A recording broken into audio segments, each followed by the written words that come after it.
it comes to working at Geico, our best advocates are our employees, like Maxine. But since she is so focused on growing her career, we hired an actor to read her story. At Geico, I love mentoring the new associates to help them make this a career and not just a job. And with new opportunities and job stability, Geico has been helping people grow their careers for over 75 years. The only downside, she still hasn't met the gecko. Where are you, fella? Ready to start your career, Virginia Beach? We're hiring claim sales and service agents. Apply online today at geico.job/Virginia Beach.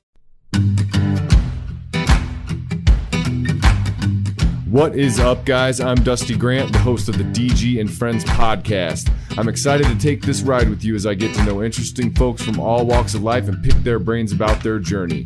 I'd like to sincerely thank you for tuning in. DG and Friends starts now.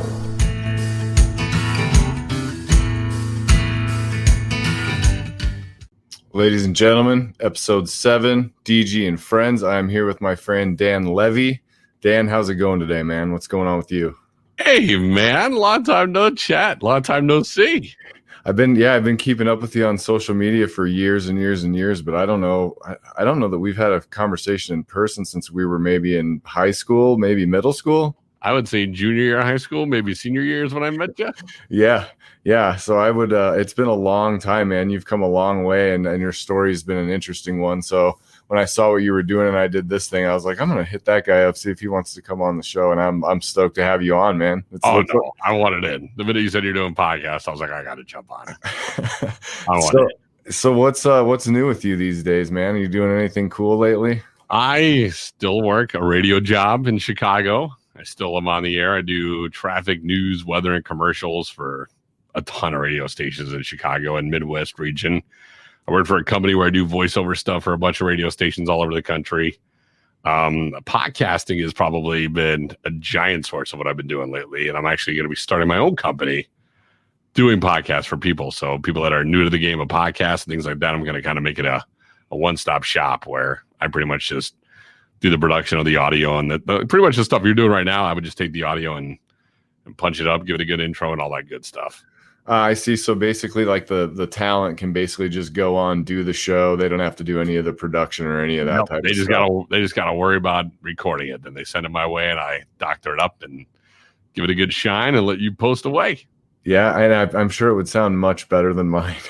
To be honest, the minute you said, I was coming on the podcast, I've actually been doing mall walking lately. I got on this. I started doing a podcast with the next baseball player named Brett Boone.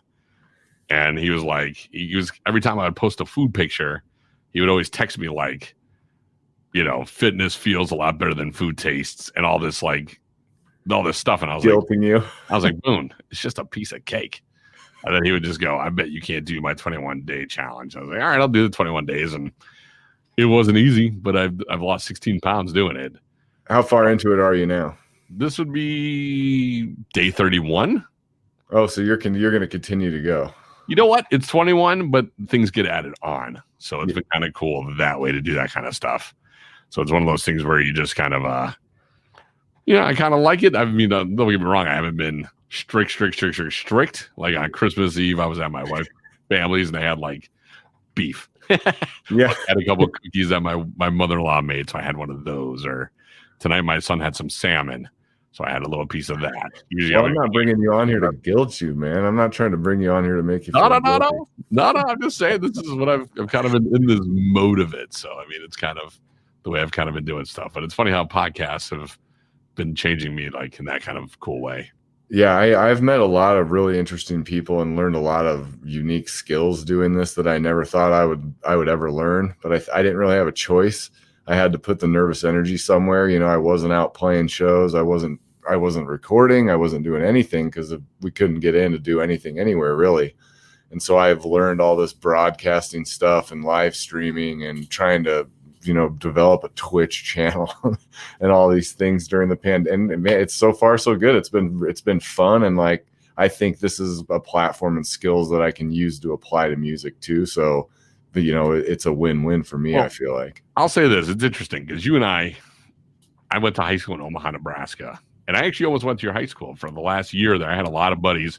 You went to Millard West. I went to Millard North. Right. And I actually had more friends in Millard West going into my senior year than I did my junior year. And I was actually going to make the transfer move because I was in a spot I was like kind of living by Omaha, by Millard South.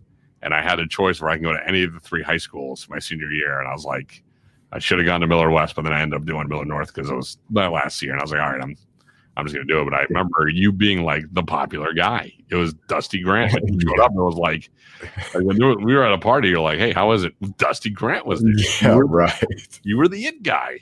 I don't think so, man. Oh, dude, I never felt like the it guy at all. Oh, no. From the outside looking in, buddy, you were like, because you were there. It was like instantly everybody was cool around you. You were smiling. And I remember hanging out with you for like the first time. And I was just, you and I got along, no problem. And I was like, you're just a really cool dude. And then, when we graduated, my brother was already living in Chicago. And my parents were from New York originally. So my parents, when I graduated high school, they went back to New York. And my choice was, I had 4 choices. I knew I wanted to do radio because I was doing telemarketing in Omaha. And some guy when I was 16, my boss said I should do radio. And I had no idea what I wanted to do. But I just knew that I could either A, stay in Omaha and probably live a life of nothing. Right. Just kind of just be fine with just nothing every weekend and just going to house party to house party, which was a fun high school time. I'll tell you that. Or I can go to a broadcasting school in Minneapolis called Brown. Or I can go to New York with my parents, which I was done living at home. And my brother was in Chicago. And he's like, hey, there's this broadcasting school called Columbia. Come on down. So I'm like, all right, I'll try it out for a year. And man, it just snowballed. My classes were radio play-by-play. It was commercials. And my play-by-play teacher was an old broadcaster. So he brought us to the United Center. 2 weeks into college, I'm already in a locker room interviewing Shaquille O'Neal and Kobe Bryant. That's amazing. 2 weeks of Columbia. And I was like, I just was fresh off of Omaha. And I signed up for every game, Blackhawks. I did all of it. And it just snowballed for me. I loved it. And it's interesting because you're now finally in a spot where I was when I was like 20 years old. And I was just introduced to being on the air and introduced to doing this and fine-tuning skills. You stumbled upon it because we're in a quarantine. This is what I've been doing professionally for 20 years. Absolutely. And I'll say this to you, and I've been listening to a lot of your podcasts. This is more therapeutic than the music. This is more therapeutic than you're ever going to find. And because it's you. When you're doing a song, you're only doing one topic. Your song is only 5 minutes about whatever kind of heartache you have, or your music seems to be pretty deep shit. Right. Yeah. But in radio, in this, you can almost be an extension of yourself. You can talk about the things that are going on in your head. You can talk, the more you let people in, the more people relate to you. And then when you get done with the broadcast, there's a rush to it. That's why it's addictive. And that's why I can't do anything else with my career. I can't just go and sell insurance. I can't do real estate. I want to hit a mic and I want to get off the air. I want to go to a Burger King and have someone say, I heard your voice. And the minute that happens to you, it is better than saying I heard your song on the radio, because then they're like, I connected with you. Or they'll text me, dude, that was so funny. You said this. Or one time Howard Stern talked about me on the air and I had my phone blew up. Oh man, I would be freaking and out. all these times. And one time Charles Barkley, I was in the locker room with Joe Kim Noah and the Bulls during a playoffs, and Charles Barkley took a shot at me. He made fun of me for interviewing him. And then all my phone blew up. And then that night I went to a bar and he was there. He slammed me in the back of the head and he bought me beers all night. So like, to me, it's every time I've been in the craft and anytime I've done podcasts or radio or I've been on a show or even doing voiceover sessions, it just, there's a moment of me. Like if you've gone to therapy, there's like that moment of I'm paying somebody to listen to my shit. I don't have to bend anybody's ear. And radio, that's it for me. You guys are tuning into me. You're listening to my world.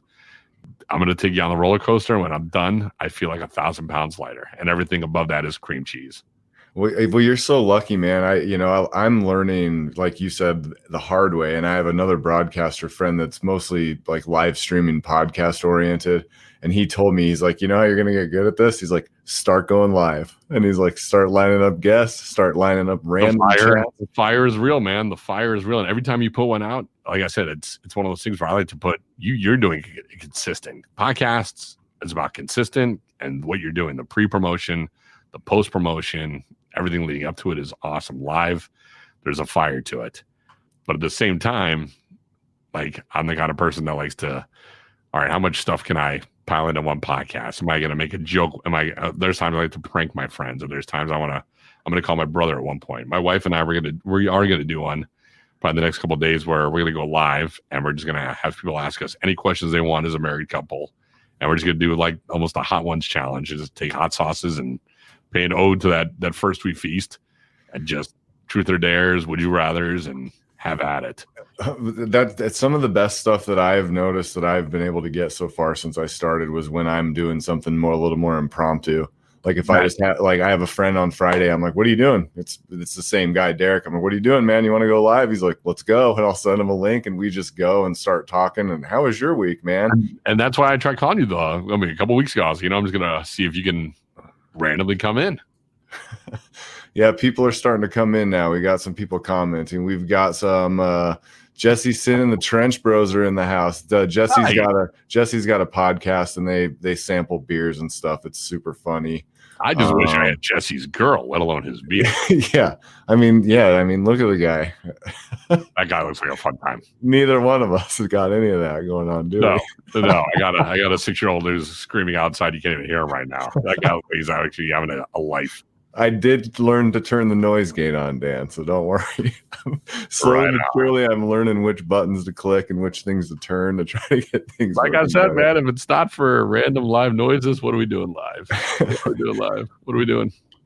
So you've been fortunate enough to work in the field that you started in college, and it's your passion, and you're like one of those guys that is pretty much a unicorn, because I don't know a lot of guys that are like, I grew up loving this. When I got into it, I knew I wanted to do it, and that's what they do. I mean, you don't see a lot of guys. So did you have some rough patches, or did you get done? Like, you hit the ground running? It's always been rough patches because A, I moved to a state that I didn't know anybody. B, I'm not related to anybody.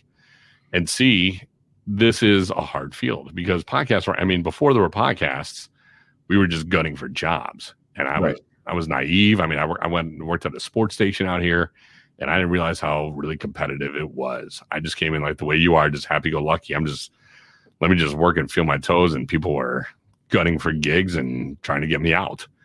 So, I mean, I started at a sports station, and I remember I'm not really sure this is where I want to go with my career. And then I ended up going to, luckily, I found myself at an alternative radio station with a giant media personality and the coolest people, and they just wanted to have fun. And I was like, ooh, I got to start making prank calls. I got to start meeting celebrities because it was an alternative station. They're like, hey, do you want to just, for about 2 years of my career, I got paid $100 to go into the Bears locker rooms, the Cubs, the Sox, Bulls, and just get athletes to either call or come in the radio station. $100 per athlete. So at one time, I think I had the entire starting offensive line and 3 White Sox players in the green room just waiting to come on. And I would just take them to dinner. I would do, hey, you guys want to come on? I got your dinner, or here's Metallica tickets. And I had, open season what concert you guys want to see? You want to see Jay-Z? We got them. Alternative station, they were linked to everybody. So I was like, what do you guys need?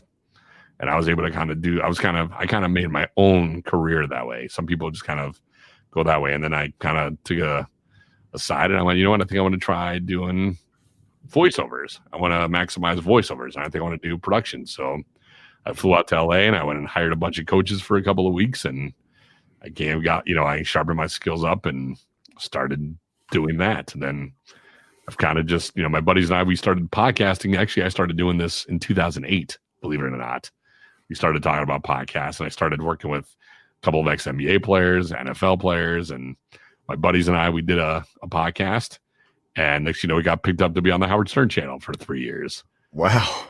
And he talked, like I said, he talked about me. We flew out. We went to a couple of his Christmas parties. We got to hang out with him, and we got to. I mean, it was a shock when I found out that Baba Booey listened to 30 of our podcasts, loved all of them, and gave it to Howard Stern. I was imagining you hearing that. Yeah, that's incredible. I was floored. It'd be like Metallica picked up your demo and said, "Hey, this guy should open for us." Yeah. When I see like 5 downloads on an episode, I'm like, all right, it didn't. I'm like, and I'm kind of happy to come up through the ranks, because I know there's guys out there that are professional podcasters, radio people that have been in the game for a long time. So do you think that the podcast game has made radio game, everyone's a little bit less competitive, or do you think it's just different? I think it's different because podcasts are interesting that it's content. And I think radio stations are just now catching on, because a lot of radio stations say you can hear the show as a podcast, which means somebody took the show, took the commercials out, and just put it on there so you can re-listen to it. Podcasts are really just, it's individual content. It's something away from it. So it all depends upon what you're trying to do with the podcast. If you're doing this to sell merchandise, if you're doing this to sell concerts and indie stuff, that's awesome. You're using it for that elk. Are you using it to be Joe Rogan? Are you using it to be, DJ Vlad doing hip hop people and all that stuff? That's one thing. It's a mission of what you're doing. What I do it for is because when I eventually apply for on-air jobs and be a host, instead of people saying, what have you done for the last 2-3 years? I can say, well, I'm the voice of Coors Light. I'm the voice of this. And they're like, well, what are you going to do on radio? Well, here's my podcast. Here's how I sound. So I'm using it as a catalyst to potentially get other jobs and to show that I can do other things. So if we're doing this to be Joe Rogan, guess what? You got to be a celebrity to be that guy, or you have to have the niche that like the guy from Hot Ones or, those kind of people have picked up on, or our famous comedian. But I mean, like anything else, you have 5 downloads, which is great because you have no idea how you're doing this, but it doesn't take a radio person to broadcast. It doesn't take a radio person to pretty much, have people get you. You want people to get you. It doesn't matter if it's 1 person, 2 person, 3. Of course, you want everybody to listen to you, but you want people to listen to you and get you and feel you. And that's something that you do on the stage, and that's something you could do with this medium. And you interact on social media with people, and you interact with different ways. And, as long as you're not selling, as long as you're not out here saying, go to my social media, go to my blah, blah, blah. If you're introducing people to new stuff and you're having people be familiar with your taste and be like, all right, I have all these things in common, then you grow that and you be that. And it has nothing to do with me being a pro and you not being a pro. You're doing a fantastic job. I listened to you and I was like, man, it sounds like you've been doing it as long as I have. Thank you. Because it's just a matter of how you present it. You're a presenter. You're a natural, outgoing, presenting kind of a guy. So all it's going to take for me to say is you should intro it or you should do this. But that's, and typically what I do is I clip that front part off and then I put my pre-recorded intro that I have ready and I edit it in and it sounds fine. The live, sometimes I need to figure out a way to make the broadcast so it transitions a little better from the beginning. That's something I need to think about. But like my goal with this thing has changed. I think I was like, I'm going to just get guests on and it's going to be bang, bang, bang, bang. And now it's like, I find myself having to fill time, and I find myself, vulnerable a little bit sometimes when you're live and people know that you're watching the comments when you've only got 5, 10, 15 people watching at a time. Most of the people that are in the room and they're asking questions and they're prodding you. And I've been surprised at some of the things I've been pretty open with. 15 minutes could save you 15% or more. Is that Shakespeare? Nope. It's Geico. Yeah, that's Shakespeare from one of his unpublished works. Oh, it be not for awakening. Nay, giveth thou the berries. For 15 minutes could save you 15% or more. Nope. It's from Geico, because they help save people money. Well, I hate to break it to you, but Geico got it from Shakespeare. Geico. 15 minutes could save you 15% or more. On the show that I wouldn't be normally otherwise, but you even told me this summer when we talked. I think it was right when I started doing the podcasting thing or something. You and I linked up, and you're like, man, and we were talking about something, but you're like, you can't always be selling. You have to just be yourself a little. And if you're just posting links and telling people to do this all the time, like it gets redundant. And I think I get guilty of that sometimes because I always want to be promoting something. You know what I mean? But here, there's different, luckily we're in a social media platform where there's different things. If you're on LinkedIn, you can be business. You can be promoting your own stuff. You could be doing that kind of stuff. I'm not sure if there is a social media for independent rockers yet. There should be, and things like that of that nature where you guys are selling stuff and things of that nature. But when it comes to Facebook, what I've always been told is this: you're walking into a room with people you know and people you don't know. You're going to have that conversation. Do you want to go in there and let's say you and I are at an airport, right? It's you, me, and we're sitting we're waiting for a plane. You're not going to sit there and go, buy my shirt, buy this, you gotta listen to that, right? Right, yeah. We're going to have a conversation. We're going to have to actually talk. So I use Facebook as a platform for people to get to know who I am and what it is I do. And people, I can't believe you're posting more pictures about food, or you're posting most pictures about your kid, or there's always a microphone in my pictures. Well, guess what? This is what you do. This is Dan Levy. Dan Levy spends 90 hours a week behind a microphone grinding his fucking shit for 20 years. I have a kid a 6-year-old who does that same thing. I have a wife who's in radio who does the same thing. And guess what my other hobbies are? I like to eat.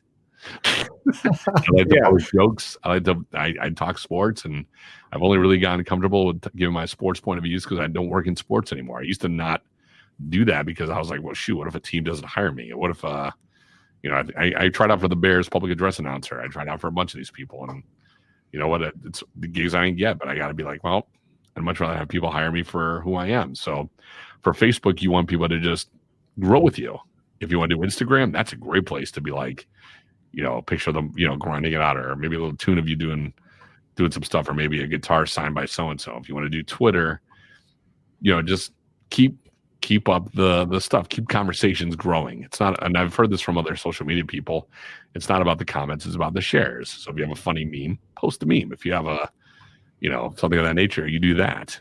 I've been myself more lately on Twitter than anything else, and I've just been posting random thoughts and stupid thoughts and it's great, sometimes funny stuff.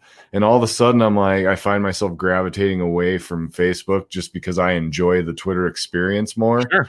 But every time I release music, Dan, I got to tell you, I hate Facebook more and more because they change how they do the ads and things like that. And I'm trying to promote music, and I've got all these fucking pictures that have to be an exact right size to be on this thing with least amount of text. Well, here's the deal. Facebook wants you to spend money to advertise your shit. That's what it is. They don't want you to just be able to open air it. The reason why I like Facebook is I can keep a conversation going and it's isolated right there. The reason I don't like Twitter as much is because I'll put a joke out. I'll never hear it again. I'll never see it again. Maybe 1, 2, or 3 people will retweet it because I do that podcast with a baseball player. Right. I'll get things like that of that nature. I'll get people that double share all that stuff. But if you're going to just do, Facebook, just have the conversations. That's where you should start your conversation. Conversation starters. We're doing a podcast. Dan Levy's been a broadcaster and a podcaster. For you future podcasters, what do you guys want to know? What do you guys want to learn about? Dan's been, I hung out with Eddie Vedder. I hung out with Dennis Rodman. I've been around Michael Jordan. I've been around every celebrity you can imagine. Oh, speaking of, there's one with D Wade. That's when I was doing the commercials for WLS. There's one with Shaq, Shaquille. actually a buddy of mine. So what's it like hanging around Shaq? Is he as fun as he seems like he would be? He's fantastic. He's like a giant kid.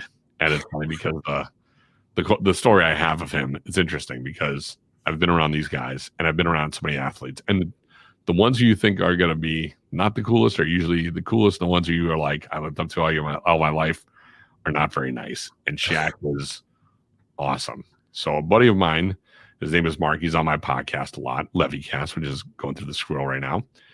And my buddy Mark is a sports reporter. He's right now the Bears sideline reporter for the Chicago Bears. He's the sideline guy for the radio broadcast. And on a particular night, he said, Dan, I need your help. I can't be there for the Miami. He was on the Heat at the time. Miami's coming to town. I can't make it, but my dad is involved in this, this charity golf outing, and he always tries to give away, something huge for the, for the auction stuff. So what do you got? He goes, my dad had a custom made size 22 golf shoe. We want Shaq to autograph it. It's already been ran past the Miami Heat, and the Bulls know you're coming. Your mission that night is to go grab Shaquille O'Neal and get that autograph. And I was like, okay, sweet. Challenge accepted. So I go to the freaking stadium and he, I connect with the Bulls guy and he goes, all right, so we're supposed to get this done. When they come in, I'll try to talk to the guy. And I knew right then and there, I was priority number 12,000 on that guy's list. And I was like, I got to hustle myself. So the Diesel comes in and I see him and I see the Miami Heat guy. And I go, hey, what's up? I'm Dan. And I tell him, he's like, yeah, I think I heard something about that. We'll try to do something at some point. And I was like, uh-oh. And then I found out that Shaq has his buddy, his uncle, Jerome, who Shaq has mentioned a bunch. I went up to him and I was like, hey, listen, here's the deal. And he goes, the big fella doesn't really like signing autographs. And I was like, fuck. I'm playing this whole game of cat and mouse. I go into the locker room and I see Shaq. And I say, Shaq, I just talked to Jerome. I just talked to, and he's like, I know you don't do this, but it's for a charity. He goes, all right, what's your name? And I was like, my name is Danny. He goes, Mr. Levy, I'm gonna do this for you. I'm gonna get it to you. And I was like, all right. So the Miami Heat guy took the shoe from me, and I didn't see it for like the entire time after that. And I'm sweating.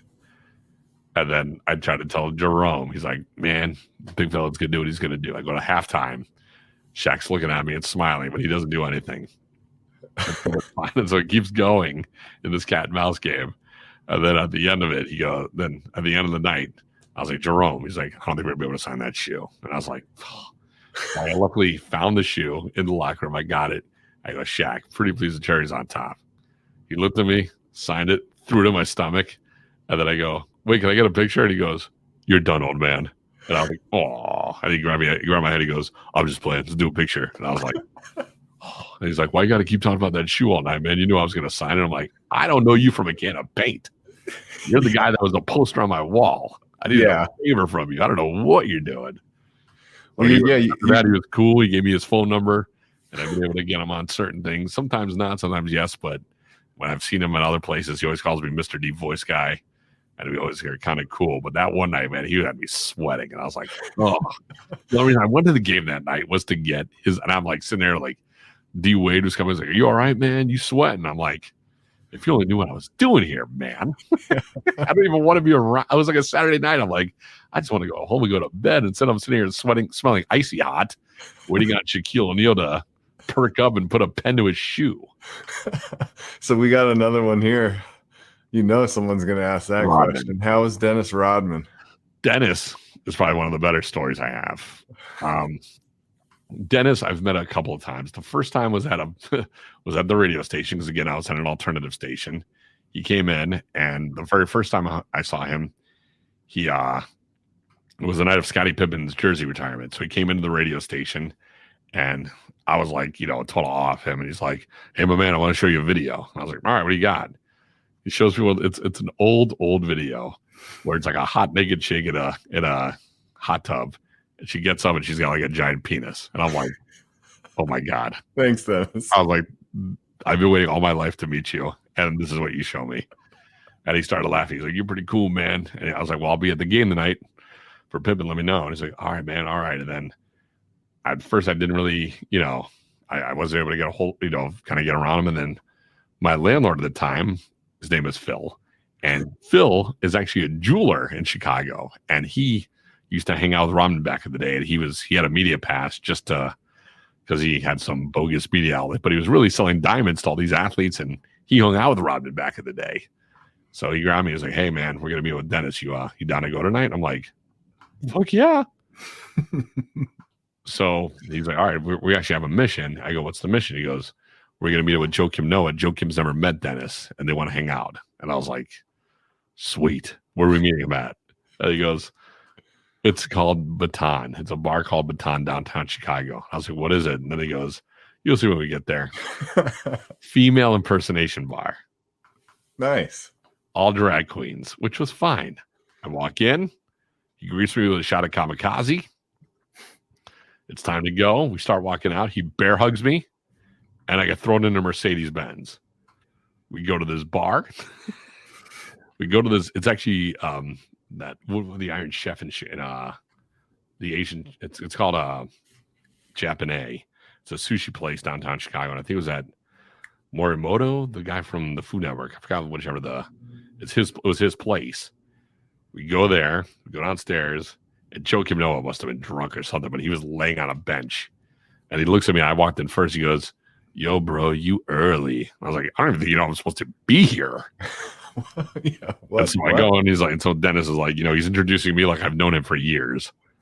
And then, people are sitting down next to me going, I can't believe Dennis Rodman. He's like my hero. How long have you known him for? I'm like, 25 minutes.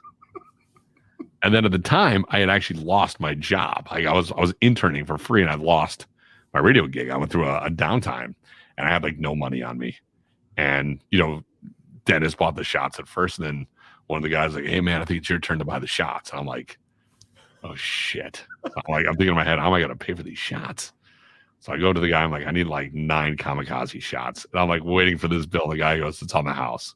I'm like, what do you mean it's on the house? He's like, you brought Dennis Rodman here. We all took pictures with him. Thank you. And I'm like, thank you. And I walked back with like this giant tray. We did the shot, and Dennis goes, all right, you guys want to go to a strip club? Sure. And then all of a sudden he looked at the hottest girl in the place. He goes, you're coming with us. The girl gets up, jumps in with us, sits on my lap. We go to in the Mercedes. We go to the strip club that he used to go to back in the day called Crazy Horse. We walk in. Immediately the music goes from weird, girls to all Pearl Jam. The bouncer comes over with stacks of dollar bills. Dennis takes the dollar bills, lays on the ground, throws it on the air, or lays on the stage, throws it in the airs, and these 9 women just circle him like a vulture. And then his bodyguard looks at me and my buddy Phil and goes, you guys are good to get home by yourselves, aren't you? He's like, yeah, we'll take a cab. And Dennis, they split. And then I saw Dennis a couple more times after that. He remembered me every time. But I remember just being like, that was the weirdest whirlwind of a situation I've ever been involved in. And he still remembers you and all that from, like, if you see him to this day, you think he'd remember you? He would know me if I said, hey, I remember me from Phil. He'd be like, oh, okay. Right. Because the last time he saw me, he was like, he did that. I'm like, Phil. And he's like, oh, what's up, brother? And then you give me like a big hug. Like, where are we going tonight? I'm like, fuck if I know. It's usually your call. Yeah, when Dennis Rodman comes to get you, you probably just have to kind of go where he tells you to go and get in when he tells you to get in. And when he tells you to get out, you got to get the stepping. Well, I've had a couple experiences like that where it's nothing like with famous people or anything, but I've been on sales calls with like big customers and stuff like that, where there's been some situations that I probably wouldn't have put myself in, without getting into too much detail than I would have otherwise. And then finally at one point during the night, I'm like, all right, this is where morals and principle come into play. And you guys have a great evening. Dinner was fantastic. Thanks for your business. I'm going to call a cab. I don't even want to know what's going on. I usually want to see it out. I usually want to play it out. Wait till you close the book on me. Someone's got to tell me to leave because I'm not leaving. I want to see how far this goes. Well, and I've done that too. And I when I was younger, it was easier because I can remember like having to cross the San Francisco Bridge at 6 a.m. to make an appointment at 7 and not having slept and doing stuff like that. And like customers losing their car in downtown San Francisco and just crazy stuff. And I used to be able to do it. And then I would go to that appointment the next morning and be like, all right, we got to rally today. And I would go in there and I could perform. I think if I did that now, I would be a humongous pile of shit, and I'd probably just be calling and be like, I'm not going to make it to this meeting. Well, there were times where I used to sleep at the radio station. I would come back from, I would get paid to go to strip clubs and do contests, and I'd have to turn around and be ready for the morning show. So I would sleep on the couch where endless amounts of porn stars did whatever they wanted and all sorts of nerdy things. And I was like, all right, I'm just going to crash here. And then, like you said, I was able to rebound. And then these days, I can't even take a shot of bourbon without feeling I woke up with getting hit by a freaking Mack truck. Is everything remote now for you? Like you work from home? 99.99%, unless it's a voice session where I have to go to a studio. Okay. Everything is home. Everything is homebound, which is awesome because I've yet to get dressed for work in 9 months. Yeah, that's one thing I like about podcasting too, is I can even if I'm wearing like a nice t-shirt or something like that, I can still be wearing my pajamas on the bottom and I can still be wearing Crocs. And I hope that doesn't take the allure off this show. Crocs. I haven't worn shoes in about 6 months, let alone socks. What is that? Well, where I'm downstairs it's pretty cold where I'm podcasting from. So I usually put on a pair of socks and my Crocs. And I have now I'm so superstitious. Like when I used to play football in high school, I had to wear the same socks. I had to sit on the same spot on the bus. I had a lot of things like that. I had superstitious. I had tons of routines and stuff like that. And so like I'm starting to develop those routines for this. And I've got a little checklist that I made on my phone. Make sure you hit record before you go live, dummy. And all these, just all these different things. And so the Crocs have kind of just become part of the routine. I'm hoping maybe if someone from if the Crocs people are listening, hook me up. New pair. I need those DD customs. Come on now. Send them a new pair. I got you, man. I'm right there with you. To be honest, I like my things the way they are. In terms of my radio setup, everything is where I know it to be. But in terms of how I dress or what I look like, I've always been like, I'm just as long as I'm comfortable. Because you can't do this kind of stuff if you're not comfortable. If you're sitting there all slouched up and suited up, and I'm comfortable, I'm not going to be Dan. If I'm like this, you get the most relaxed Dan you'll ever know. Yeah, I think that's what's been weird about this whole thing is I have been a lot more candid about some stuff, and there's been some weird things where like we'll go in a direction or during a conversation about something that I would never think that we would talk about, but everybody talks like really openly, and there's good dialogue and good questions going on. I'm like, this actually sounds like a real show here, guys. Like, it is a show. It is a show. But like I had the singer from El Nino on. And that was a band that I really looked up to. And so when I asked, When it comes to working at Geico, our best advocates are our employees, like Maxine. But since she is so focused on growing her career, we hired an actor to read her story. At Geico, I love mentoring the new associates to help them make this a career and not just a job. And with new opportunities and job stability, Geico has been helping people grow their careers for over 75 years. The only downside, she still hasn't met the gecko. Where are you, fella? Ready to start your career, Virginia Beach? We're hiring claim sales and service agents. Apply online today at geico.jobs/Virginia Beach. 15 minutes could save you 15% or more. Is that Shakespeare? Nope, it's Geico. Yeah, that's Shakespeare from one of his unpublished works. Oh, it be not for awakening. Nay, giveth thou the berries. For 15 minutes could save you 15% or more. No, it's from Geico, because they help save people money. Well, I hate to break it to you, but Geico got it from Shakespeare. Geico. 15 minutes could save you 15% or more. and he said yes. I was like, oh, Hell yes. got him. Yes. And then the thought of I'm like, I have to talk to this guy one-on-one for an hour now. Like, oh man, you start to feel the pressure. You're like, am I going to just completely, I'll admit I was nervous, but I didn't completely crumble and just give up. Well, I always say this, whenever you interview somebody that you really know and like, that first one is the one time to get your jitters and your butterflies out. My wife does she does a haunted podcast called On a Quest Paranormal. She talks about haunted stuff, and she's all about these, Dead Files and Kindred Spirits and all these shows on the Travel Channel. And because I've been a radio producer and I've booked guests, when I was on the Stern Channel, I was getting guests. I was getting major celebrities and things. So I just said, you know what, let me help you out a little bit. I'll produce some things. So I got a couple of these guys from Kindred Spirits and the Dead Files and the Holzer Files. And the one guy came on, she was a huge fan, and she got kind of starstruck, and she, something went wrong. I had to come in and fix it. And she was like flustered. And I was like, you'll never do that again. Because at the end of the day, like I said, I've met so many of these famous people, it doesn't matter to me. There's only one person I've ever been speechless around, and it was Michael Jordan. And after I met him the one time, I was never like that again. Because it's, at the end of the day, I've met so many of these, like I've told other people this. I moved to Chicago loving sports 1,000,000%. Now that I've left being around sports, athletes and players and organizations, I think my love for sports got killed by 50%. Because just from being around some guys that have just been dicks to you. I found out what the business of it looks like when you're around people that you've always wanted to meet, and you're like, he's not a nice person. Or you meet the media people that are in charge of handling it, and they just treat you like you're, like who you probably don't think you want to be treated like. And like I said, that whole thing with the Heat and the Bulls, and I could tell right away that I was getting grind on my own. And I understood that they had a game going on. They have to manage athletes in there. The last thing is me getting Shaq, but you start to deal with these people, and you're like, you know what? I really like just being a fan. So you can put them in that. Right now, they are lucky to be on your show. People are lucky to be with you. You have a platform. You have something that you're showing. Doesn't matter how many people are listening. You're going to grow it.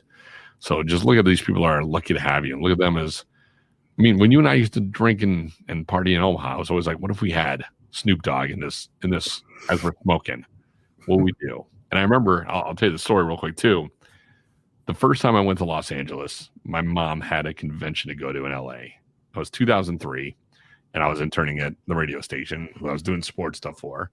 And my brother and I are big Laker fans. And this was like 2003 when Kobe and Shaq and Gary Payton and Karl Malone are on the Lakers. And I asked my boss, I said, is there any way you can get me tickets to the Laker game? And then he just sent me an email like 3 days before I went to LA and said, you have a press pass waiting for you at the Staples Center. Wow. I was like, shit, I didn't even want a press pass because my brother's coming with me.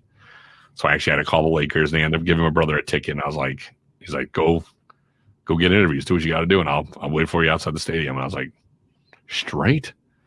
So I get to we get to LA, and we're about to go to the stadium, and I figured out that I packed the microphone, I packed the cords, I didn't pack a tape recorder because at the time it was tape recorders, and I was like, oh fuck. So I was pissed, and I was like, what do I do? And then luckily, back then there was no smartphone. I couldn't Google anything.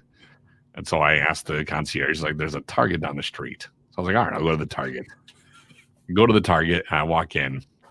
And immediately I see this girl in there who was way too hot to just be walking around a Target. And I was like, this is LA. And I was like, I'm shocked at the people that are walking around here. And I see this girl. And I'm like, wow, that girl is incredible looking. Go to get the tape recorder. And as I'm walking away, I see that girl again. And she's walking with this giant rapper of a guy. And I look, and it's Exhibit. And 2003, he wasn't, Pimp My Ride. He wasn't movie star Exhibit. He was just rapper, did a hit track with Snoop, and I was a fan. And so I went, yo, Exhibit. And he just goes, yo, man, your voice is crazy, dude. And I was like, holy shit, Exhibit. And he's like, what's going on, man? I'm like, first of all, I'm from Chicago. I'm a radio guy. I'm a giant fan. I'm going to the Laker game. And he's like, yo, man, how does your voice do that? And I was like, how does your voice do that? Yeah. And he's like, yo, man, how long are you in town for? And I was like, just a weekend. He goes, I'm going to give you my number. We got to hang out before you leave. I'm like, we do? And so we go to, I end up going to the Staples Center that night. I go to the Laker game. And in Chicago, when you go to a Bulls game, the press pass is all the way up in the rafters. And nobody's in the media area eating food. It's just the media people and interns and things of that nature. I go to the Laker game, go to the media room. I sit down, eat a bite of the chicken. I look up, Magic Johnson sitting at my table. And all the media people are talking to him. And he looks at me and goes, what's up, buddy? What's your name? And I was like, no, Magic Johnson is my favorite idol growing up. And I'm like peeing my pants. I'm like, my name is Dan. I'm from Chicago. Michael Jordan says hi. And it just came out of my mouth. I've never talked to Michael Jordan a day in my life. He's like, oh, yeah, man, how's MJ doing? I'm like, hey, good. Like, all right, I'm going to tell him I saw you. I'll tell Dan from Chicago said hi. I'm like, oh, fuck. All right. So I ended up going to the game. I met all these celebrities because I was in Celebrity Row. And then that night, I got a text from Exhibit and said, yo, is this you? And I was like, yeah. And he's like, yo, I'm going to pick you up. I was like, all right. He said, I told him what hotel I was in. I was like, my brother's going to be with me. He's like, yeah, it's fine. So we get downstairs. I'm like, I got to ask him what he's going to be. How do I know he's there? I just see this giant Hummer pick me up. And we get in the car. And I'm like, where are we going? He goes, I hope you don't mind going to the Cheesecake Factory. And I was like, all right. So we go to the Cheesecake Factory. And I'm thinking I'm hanging out with a rapper. We're going to do it up. The dude orders, let me get the halibut and a raspberry lemonade. And I was like, I'll get a Heineken. So we get the Heineken, and right there, I mean, I had nothing really to talk to him about. It was that moment that I was like, so I started asking, I was like fan questioning. Have you ever met Tupac? I asked him, how do you ever met Tupac? Yeah, man, I met him at a club once. And he started telling me that his real name was Alvin. They told me that like he moved from Detroit to like Texas with a suitcase of guns, and I was like, all right. And we were cool. And then the other night, I was like, here's the reason why I got you. We're making a mixtape. I want to put your voice on it. I was like, all right. So I went in the Hummer. He gave me a tape recorder. And I voiced these lines. And that was the last I saw of him. And it wasn't until we got on a series show where they were like, what did you have to voice? And I said, get your bars up. The song was Get Your Bars Up. And these guys from the Stern Channel, they found it. And there is a video out there of Exhibit rapping and my random voice going, get your bars up. Really? But it was at that moment of like you, I was like, I met somebody that I was a fan of. I met somebody who I was like, and he even told me that he was coming. I'm coming out with a new TV show on MTV called Pimp My Ride. And he was telling me about it. And I was like, I had nothing to talk to him about. And then it finally just kicked in. I'm like, I'm never going to be that guy again. And I always felt bad. I was like, I played it wrong. But I didn't know. I mean, it was whirlwind. Well, how do you know, like when you meet somebody, the times that I've been around it, and the one thing that surprised me the most is when I went to a UFC fight. Ooh, those were fun. I went to one of those in Vegas, and it was, we were on the floor, and it was McGregor Mendez, Rory McDonald versus Robbie Lawler, like one of the most violent fights in history. There was a bunch of knockouts, but like, you're in Vegas during a McGregor fight. It's a whole nother level. So yeah. We had tickets and we were in like the fourth row, and you're just walking around. I'm like, oh, there's Shaquille O'Neal, there's Forrest Griffin, there's Chuck Liddell, there's Dana White, there's CM Punk, there's, all these other people. And it's just, I don't really go up and say much, but there's some people where I'm like, if I don't go up and ask for a picture with that guy that I've watched knock people out on TV for 10 years, I am the biggest puss on earth. So I just go up there. I'm like, I'm taking a pic. And like, we were down in, we were down in Central America for vacation, and I saw Diamond Dallas Page. DDP is actually a buddy of mine too. Love DDP. And he was there for like 3 days, and we'd seen him at breakfast every day. And my wife is like, "You are such a puss. Just go ask if he'll take a picture with you. He'll probably be fine." And then he's the nicest guy. I told my jiu-jitsu coach, I was messaging him on Facebook. He's like, "If you don't get me a picture with DDP, you're the biggest bitch ever." When I'm all right, I'm going up to ask. I'm gonna go ask him. And I don't know. I mean, I don't know why I get like that, but there are some people that do that to you, like childhood stars and stuff like that. Yeah, strange how that works. Because you for that moment you fan out, and it hasn't happened to me often, but I am that guy that will capitalize on stuff. I've just never been scared to do that, except for with certain people. For me, I'm always like, I want to figure out the best way to tell this story one day, and that's just kind of like, I mean, DDP. I went to a UFC fight, and we went to what was Liddell versus Couture, and the last one they did. Okay. I remember being the same thing, like, God, there's all these freaking celebrities here. And then you walk out and there's all these celebrities. And if I see somebody, I'll ask for that picture. If I see Shaq, I ask for the picture. Kobe Bryant, there's a buddy of mine in LA who he was friends with, and I was able to start a friendship with him. People say he has like a memory like an elephant. He remembered me every time. He would always come up like, "Yo, you Joe Grande's buddy, what's up?" And he would tell my buddy Joe Grande that I was there, and he was like, "That dude's cool, man. He's cool." So, I mean, I've always kind of just capitalized on that, and I've just always been that kind of guy I'm just going to be that guy. And like I said, I met Kanye West at a Bulls game, and we were back in the by the locker rooms, and we were starting that show on the Stern Channel. I'm like, I only got the shot once, so I asked him, like, we talked for 15 minutes. He was like the nicest guy in the world. And then I was like, I go, "Listen, man, I'm a dude from Chicago. We're getting our show on the Stern Channel. We're the only ones from Chicago doing it. If you want to come on and be a Chicago representative, we'd love it." He's like, "Yo, man, you're cool. I would love to get on the show with you. Get my number from my boy." Got the guy's number. Called him the next week. It was like a doo-doo-doo. The number you've reached is not. Oh, but I was like, I had to try. Why not?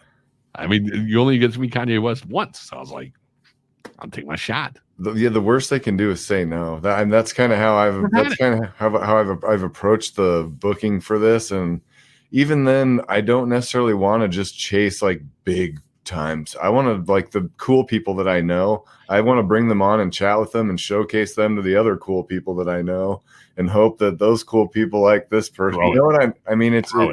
That's all it is. And I've like, it's amazing because what other chance would you and I sit down and have a chance to just catch up for an hour? You know what, man? And like I said, I've seen you online, and you've gone through stuff, and you've gone through a different path than I have, and we've both gone through our trials and tribulations, and it's nice. Like I was telling my wife, I was like, I'm really looking forward to being out with you, just because I know you, and I wanted to so much. There's the very few connections I have with Omaha, and I loved my time in Omaha, and I was always like, I wish I can be on with somebody and do something from Omaha. And I just never really found an outlet of doing it. With you coming on, I'm like, I feel like I'm literally at a high school reunion with you. It's strange. And Omaha's a strange town, man. I think once you move out of Omaha kind of forgets about you, because I kind of feel that way about it. I don't talk to, people. I'm going to be friends with these people forever. Well, you leave and it's out of sight, out of mind, and that's it. Let me ask you this. Is it the fact that you left Omaha, or is it just because we got older and things separated? Because there's probably part of it. I think most of it is that no one's forgot about Dusty Grant. No one's forgot about Dan Levy. The people that we were friends with. I mean, I may not be in touch with everybody, and Facebook and social media is good for that, but everybody moves on with their life. I mean, we moved on with ours. We made our own friends. We made our own paths. You have kids. I got a kid, and I mean, but there's times where I'm like, man, I would love to show these guys where I went to high school, because a lot of times in Chicago, everyone's like, Omaha. I'm like, if you only knew how cool it was, if you only knew how awesome everybody was, and how it was probably the best place for me to go to high school. When I was living in Connecticut before we went to Omaha, my dad got a job and said, we're going to Omaha. And I was crying. I was like, this is the worst thing I've ever heard of. Terrible. And then I realized in middle school, I moved out there to go to middle school, and I was like, wait a minute. Every girl out here is developed. That's interesting. There's something to the corn. Yeah. And everybody was super nice. Nobody freaking bullied me. I was the new kid in school. Nobody ever came at me. And I was like, I became friends with everybody. It was just like, this was way better than I had in Connecticut. So Did you ever go back to Omaha? When I first left, I got home. I did get homesick, and I went a couple times. And then through the years, it went less and less. And the last time I was there was for our 10-year high school reunion. And then ever since, radio has gone on the way it's gone on for me, and the wife and the kid. And again, I work radio hours. My wife works radio hours. These aren't typical hours. I mean, I work Saturday, Sunday, Monday, Tuesday, and Wednesday, one job. The other stuff is the other 2 days and all my other stuff. So if I'm going to buy a ticket to go someplace, I'd rather go to LA or New York to up my career. So yeah, fortunately, I've had to let a lot of it go, but this stupid pandemic, I would have loved to have taken my kid and my wife to the College World Series and all that. But take them to Henry Dorley Zoo. That's one thing about me. Like, my kids are gonna have to see the zoo, because the Omaha Zoo is so badass. Like, it is. And Wichita is where I live. I mean, respect to your zoos, Wichita. I mean, don't come at me, Wichita Zoo apologists. But the Henry Dorley Zoo is the best zoo I've ever been to. And like, every time I go back to Omaha, I'm like, we should just say fuck it and go to the zoo. Well, in Chicago, we have two zoos. We have one zoo that is like the size of Henry Dorley. And there's a nice thing. There's a zoo out here called Lincoln Park Zoo. It's right downtown. It's completely free. It's a free zoo. But the problem is you get what you pay for. You may have like a lion with like a cut off tail. You'll have like a gorilla who's like blind in one eye. You'll have like, a bear who's not around right now. So you go to like these things like, oh, I saw a camel. That was cool. And the lion kind of came out from the middle part, but it sounds depressing actually. It actually is like perfect, because after like 20 minutes, you're like, all right, I saw some gorillas. I saw an ape. They may not all be functional anymore, but there they are. Let's get them out of here. Yeah, they're probably reaching the end. It's like you talk a lot about trying to climb. So like, what's your end game goal? Where do you want to? If you had your perfect scenario, what would your making it look like? Well, here's what I'm saying to this to a lot of people, and it's an interesting question, because that's something I moved to Chicago for a reason. I think a lot of people in our lives, especially when you and I are growing up, and a lot of people grow up and things happen in people's lives. We kind of fly by the seat of our pants. I'm going to try this. I'm going to try that. The thing with me is that I do this with my life, and it's always helped me. It's always helped me through any kind of depression, anything I've ever kind of gone through in my life. Is I set a goal for what I want out of my life. What does Dan Levy want? I mean, the wife and kid came to me. That was probably one thing I did not actually really plan for, because I figured I was going to get in radio and move. I moved a lot as a kid. And I was set to get my skills in Chicago, get a big resume name, and then move around the country and get in adventures. It's what I wanted. But then I started fine tuning it, and I started going out and started really like doing bigger things that I realized I could do. And I remember when I was in Los Angeles, and I said to myself, all right, the first time I went out there, I met with a friend of the family who my mom told me right when I started doing voiceovers, we have a friend of the family. There's something in his basement with a microphone. The guy happens to be one of the top voiceovers in the country. Oh, nice. He's the voice of most of your ABC affiliates. He's the voice of all the Will Ferrell movie trailers. He does like the VA commercials. You've heard his voice. His name is Bill Ratner. And he crushed me, told me that my work sucked, and said, you need to get better. Don't send this demo out. And Here's what you got to do. And he pretty much helped me set up a path. And I remember driving in LA, and I took what he said. I knew what he said, and I had to swallow it. And I drove around LA, and I went, what do I want to do? And I went, all right, in 2 years, I want to have at least 2 agents. And in 5 years, I want to be making my own money just off voiceovers where I can sustain. And within 6 months, I already had both. Now, the money and the work ebb and flow. It is what it is, because I'm more of a radio guy too. If in 5 years, if somebody granted me my wish, I've always said this, is there a 5-year plan? If God came down and said, what does your wish want to be? And I would love to be a voiceover guy doing big movie trailers, promos, and things of that nature, doing a radio show. And then at 5 o'clock at night, I'm done and I can hang out with my kid and do what I do. And then keep doing that 5 days a week. And screw damn the money. If you can do that and have that, damn the money. No, I want the money. Obviously, you want the money. If I'm doing movie trailers, money's good. Right. But yeah, I guess you know what comes along. But radio is scary because the rug gets thrown out on me a lot. I mean, I've been fired more than I've been hired, really. I mean, it's like being a musician, man. Like you know, my career is one thing and I don't talk about it much because it's my career and it's my personal life. And some things I'm not going to let everybody in on, but you know, like on the music stuff, I had someone tell me something similar when I first started recording, you know, songs that were of better quality, and I started kind of cutting my teeth as an artist and figuring out my sound and all that type of stuff. I sent my song off to a guy that I had no business sending it off to. You know, I somehow got somebody. It was a radio guy that, you know, it was a programming director or something like that. And I sent it to him, and he actually took the time to respond to me. He's like, you know what? To be honest with you, the song isn't half bad. He's like, but you don't have a story. He's like, you just started. You've played 5 shows. You have no streaming. You have no. He's like, you need to build your touring, build your streaming, and talk to me when it's this much. And I'm like, oh.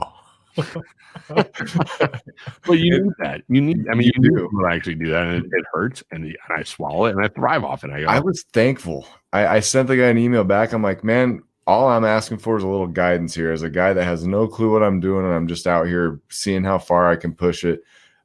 Rather than you just not responding to me at all, the fact that you took 5 minutes to type that email, or probably less than 5 minutes, I was like, that means a lot to me. Thank you so much.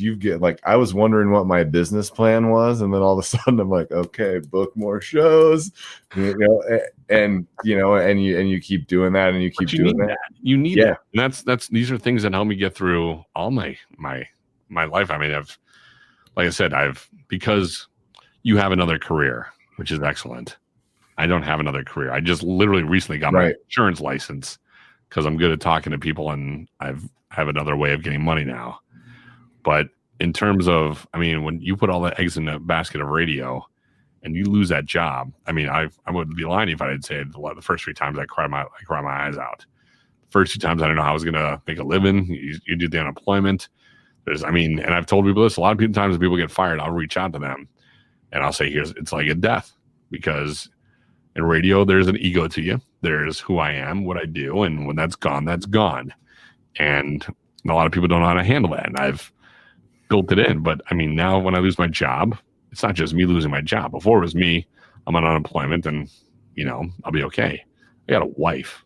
I got a 6-year-old boy who does not deserve to grow up in a life where daddy's constantly looking for a job. So I had to keep making it in a way where, okay, I'm doing radio as one job. The voiceover is a second job.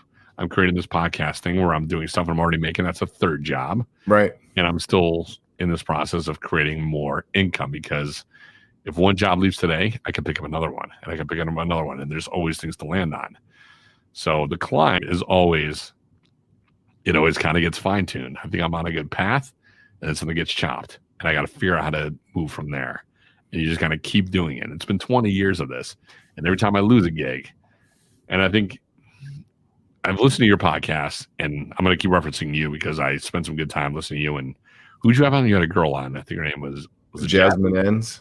Jasmine. And it took a lot out of what you guys were saying. And there's real things going on with you guys, and there's real things. And my dad, when he was alive, was a Jewish educator. He was also a ventriloquist, which not a lot of people knew. He had this creative outlet of his. And my dad got me. He understood me. Not a lot of people understood what this is.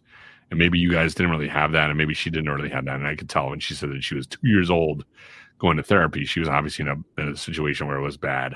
I was lucky. My mom and brother are kind of the same. They're very rigid, very functional people. My dad was like me, just kind of a different bird. And I remember crying to him because I lost a gig. And I got this one job at an advertising agency to do voiceovers. I had, like you, no business even at a job like this. I had no idea what I was doing. I just had a good voice. And the guy gave me the job because at the time, the morning girl that I was interning at the radio station, she was dating the owner. And so the owner was trying to be cool by hiring me. And then when she dumped his ass, I got fired. And I was terrible at the job. And I remember the guy who was helping me was like, "You have a waste of a voice, man. You're wasting that voice." And I remember like it cut. And my dad was still alive at the time. And I told him, and then my dad goes, "Want to hear a joke?" And I was like, "Are you serious?"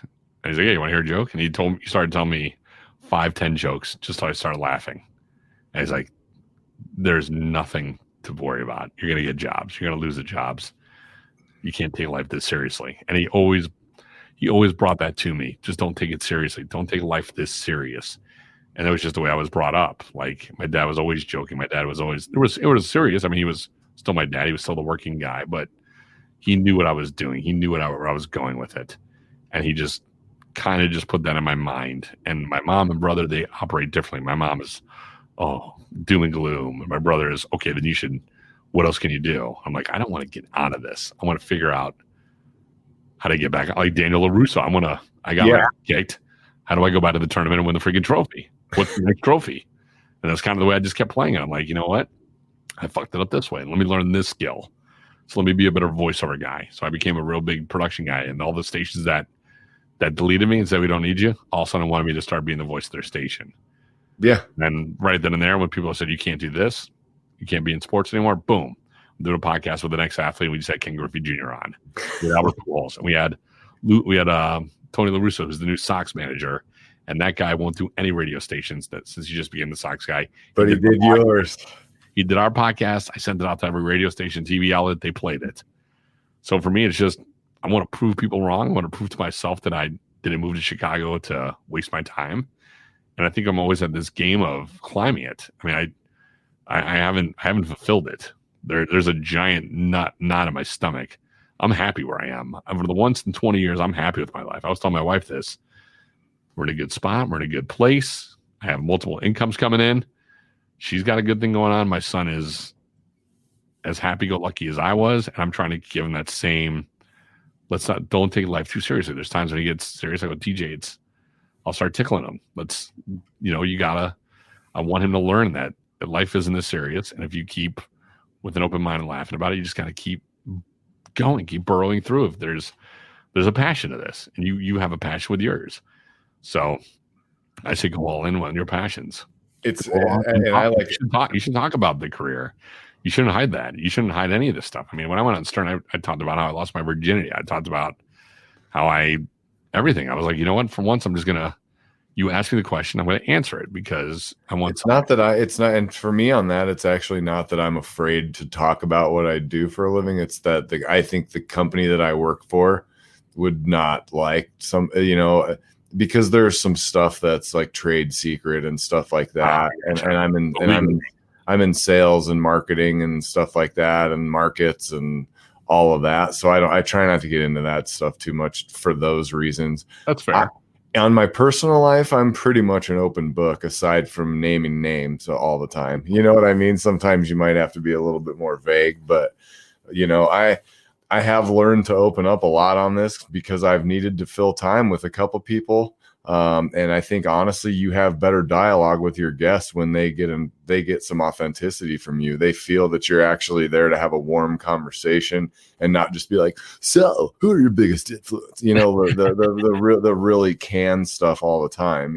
Try to create a dialogue, I guess. For me, it's always like, I've had big guests on. I've had people come on, and I've always figured this. I never wanted to be a straight up interview.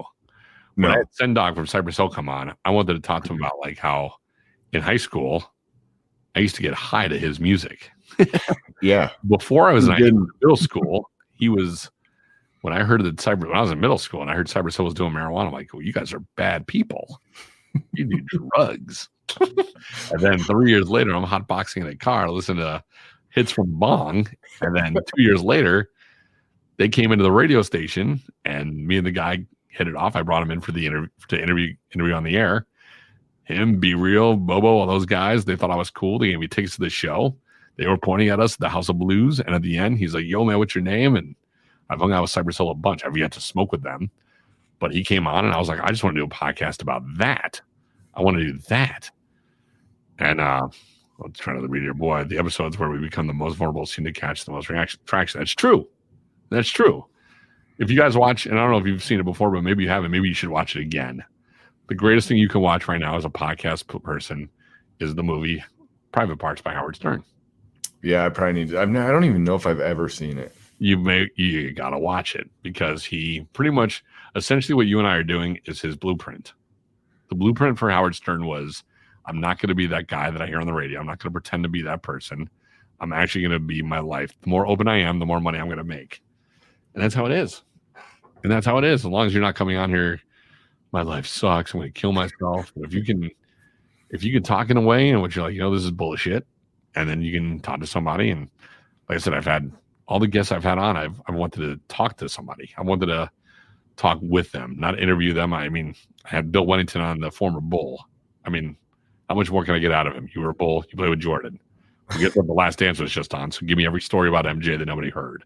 And he told me that MJ was afraid of snakes. And he once threatened him with a snake because MJ was picking on him. You know, that stuff I want to know. I don't want to know, like, hey, when you were in, St. John's, who'd you dunk on? I was like, let's.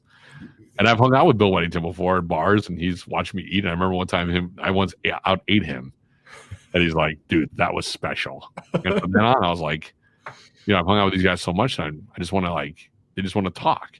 And you'll find that too when you start interviewing these people, and let's just talk about our life. You know what I mean? I have my guests come on. Where are you at with the COVID? I really like wearing face masks.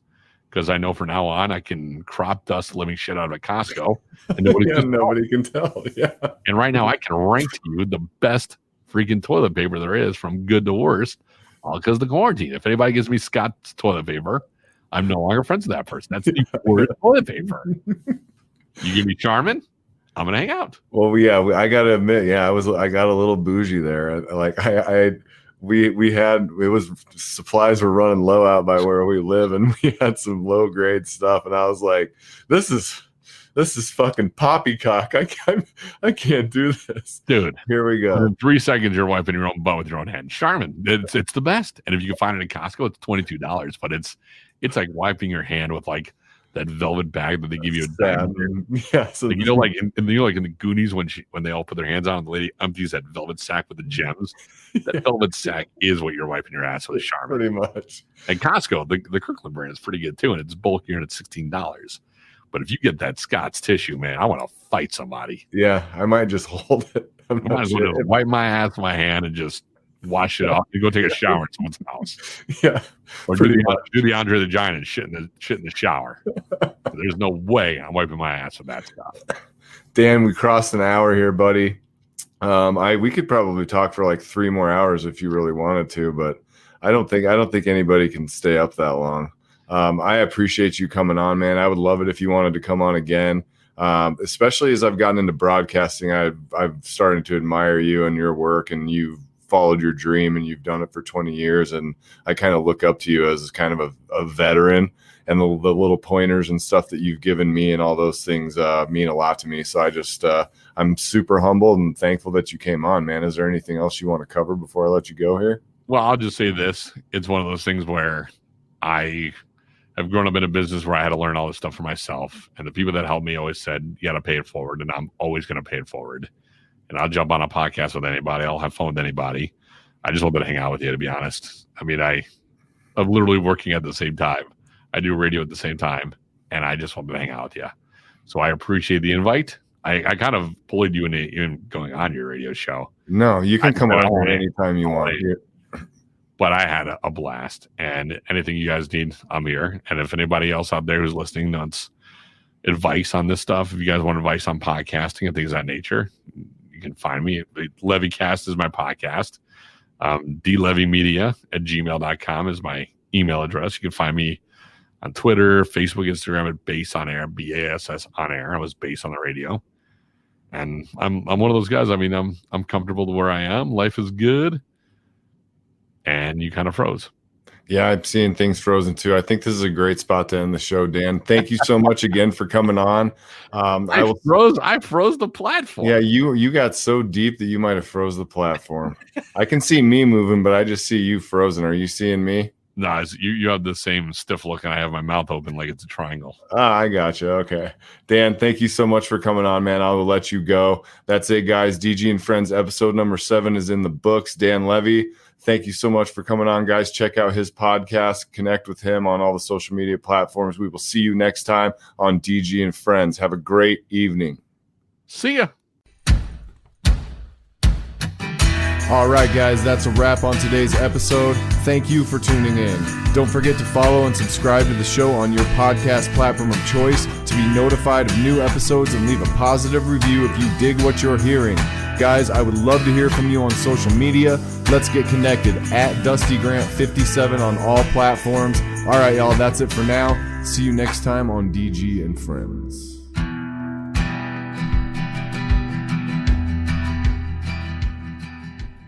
When it comes to working at Geico, our best advocates are our employees, like Maxine. But since she is so focused on growing her career, we hired an actor to read her story. At Geico, I love mentoring the new associates to help them make this a career and not just a job. And with new opportunities and job stability, Geico has been helping people grow their careers for over 75 years. The only downside, she still hasn't met the gecko. Where are you, fella? Ready to start your career, Virginia Beach? We're hiring claim sales and service agents. Apply online today at geico.jobs/Virginia Beach. Good afternoon. Would you like to try a free sample of our double fudge brownie? Oh, sure.